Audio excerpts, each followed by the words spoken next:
Tumakas ka na, Tara. Hindi ako lalabas ng asyendang ito hanggat hindi ko napapatay ang mga Dalara. Mag-iingat ka, Alvaro. Pag nakatakas ka, tuturuan kita magsayaw. May tao sa labas.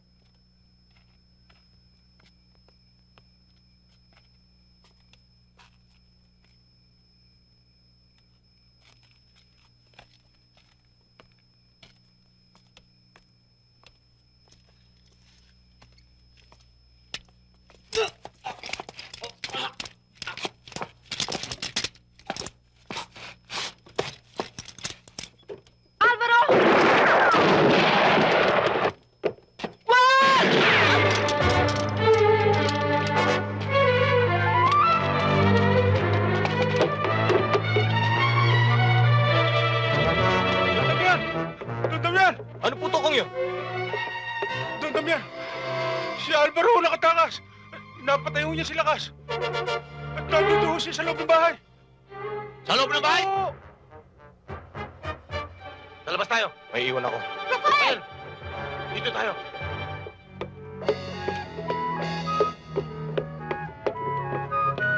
Dito rin tayo.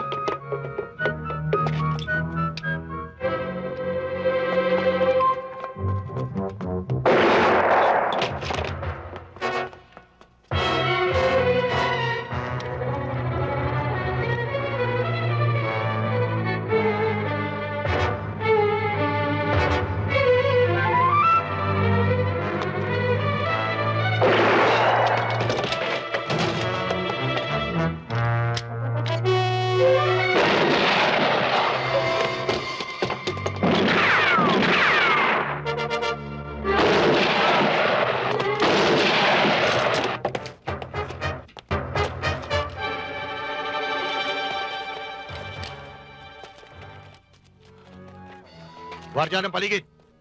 Hindi siya makakalabas ng buhay. Tama, Papa. Hintayin natin ang liwanag. Kahit saan siya magsuot, hindi siya mawawala sa ating paningin. Ano bang hinintay nyo? Kaya na! Kaya na!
Si Waldo. Hindi si Waldo yan! Ba't dala niya itong imahin? Dalhin dito yan.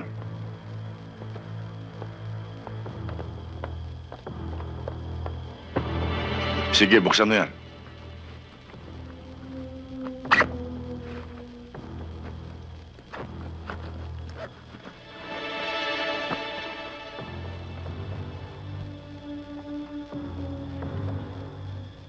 Hindi ito ang imahin. Sino ba yan? Nilapitan na lamang ako ng lalaki. Sabi ko sa akin, meron daw siyang blind date.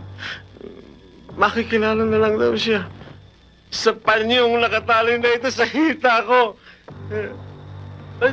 Binigyan niyo nga sa akin yung bagay eh. Sabi niya, titignan lang daw niya kung bakit yung blind date niya. Tutukutin lang pala niya ako.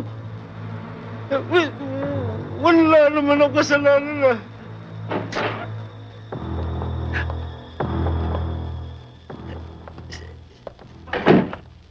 Waldo? Eto ba si Waldo? Oo. Niloloko mo yata kami. Hindi. Hindi ko kayo niloloko. Sinisiguro ko lang kung saan kayo naroroon.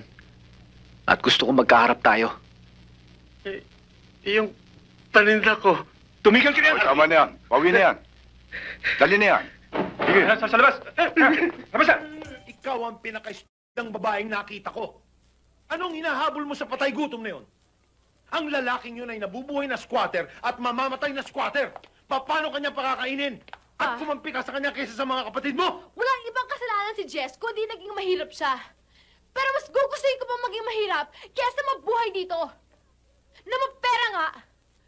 Pero ang gulo-gulo naman. Ha? Muntik na kayong mamatay ng dahil sa'yo, ah! Pati buhay mo! Namilig ko! Sana nga... Sana na... Mas gugustuhin ko pa... Ang dami-daming nainggit sa iyong pagiging kaisa-isang babaeng anak ng Salvosa.